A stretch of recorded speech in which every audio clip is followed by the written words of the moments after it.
Hi everybody, it's crazy, it's the new year, and it's time for the UPBGE video of the week. Now before I get started, gotta give a shout out to my trusted, cause you guys rock, to my crazy fam, I love you guys. Now we're up to episode number 97, that was 2 weeks ago because it was Christmas and it's New Year, so we're gonna continue on from 2 weeks ago, and that is domes, okay? So we're gonna read from there. Unfortunately, domes aren't in UPBGE any version, okay, because they just took it out because it wasn't, it was something that was a test and they were playing with it and nobody really did anything with it. I'm going to go ahead and cover it because of the fact that it actually seems pretty interesting. So it's right here. You have to go to 2.79 or earlier, okay? I believe it was 2.76 was when they started implementing the dome. But it's pretty neat and something interesting, so I'm going to go ahead and read it off, and that'll be this episode. So here we go. Dome. The dome mode in the game engine is a great example of how Blender's open source nature makes it the perfect playground for developers to experiment with so specialized features that virtually no other game engine on the market have. The dome mode was implemented by, I don't know his name. I'm sorry, but let's see, let's kick over here. There we go. I'll let y'all figure that out. I don't want to disrespect his name, okay? I don't like disrespecting anybody's name. So as part of a school, part commissioned work. So switch back over here. Okay, similar to how environmental maps are rendered in Blender, the dome mode works by rendering the scene from many directions, up to 6 times. This data is then stretched together and mapped onto a new canvas of the arbitrary shape and finally displayed on the screen. The image generated by the dome mode is designed for spherical screens like those found in Omnimax theaters and planetariums. Even if you don't have access to the screen of your local Omnimax theater, you don't.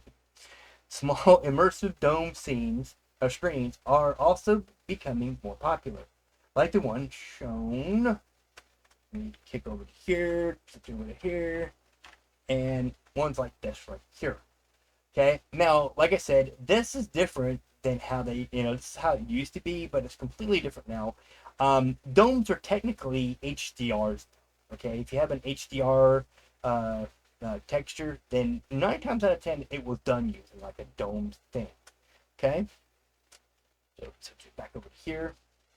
Okay, even with a flat screen, dome mode can provide you with a much better viewing experience than the default OpenGL perspective mode at extremely wide angles, as depicted in this scene.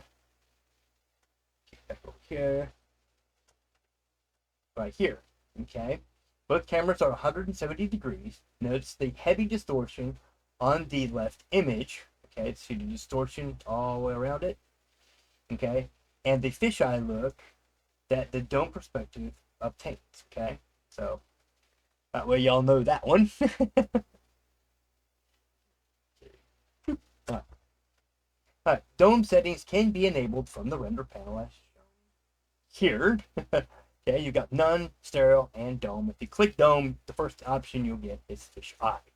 Okay, so dome type, that's this one right here. Okay, controls how the images are mapped onto the screen. Cube map shows, cube map right there, shows you the raw render done by the dome engine, laid out in such a way to match how Blender stores the environmental maps. This is mainly useful for debugging, or if you want to save the cube map for a different purpose. Okay, hint hint, HDRs. Other options include spherical panoramic, front truncated and rear truncated, and fisheye. Okay, these choices work the images in different ways to fit the screen. Try them out for yourself. Be careful though. Some of these settings can be very disorienting, and yes, they can be. Okay, resolution sets the dimension of the render to texture images. A smaller value will give you better performance at the cost of a lower resolution final image. Okay.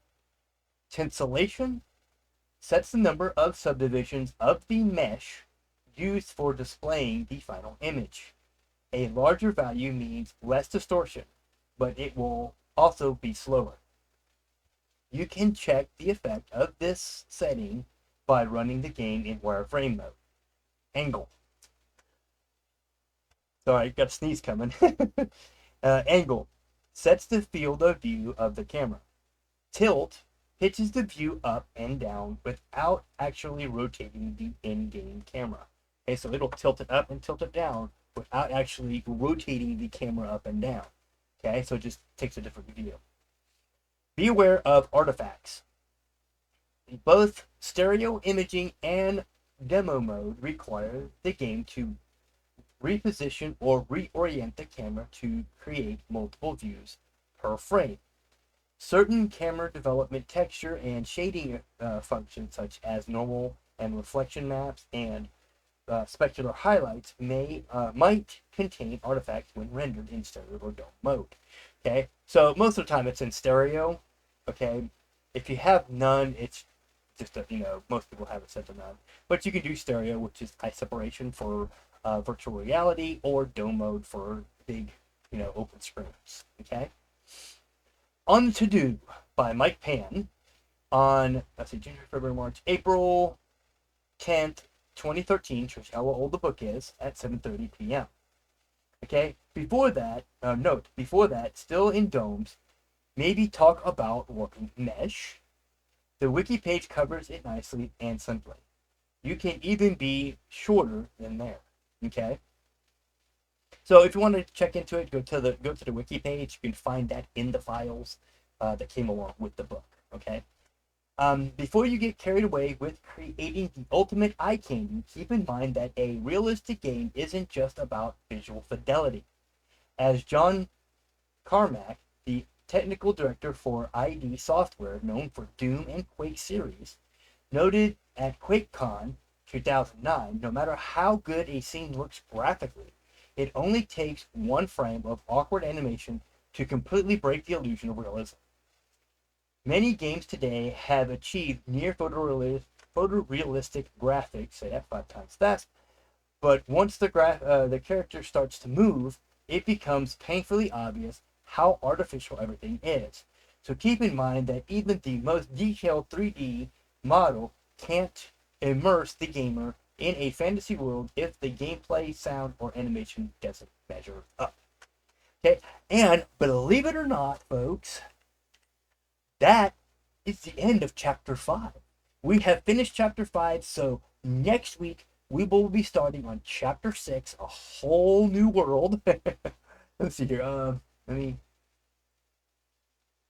to close out of that real quick, because I'm going to go into, So next week, we're going to get into Chapter 6, which will be physics. Okay? So, till next week.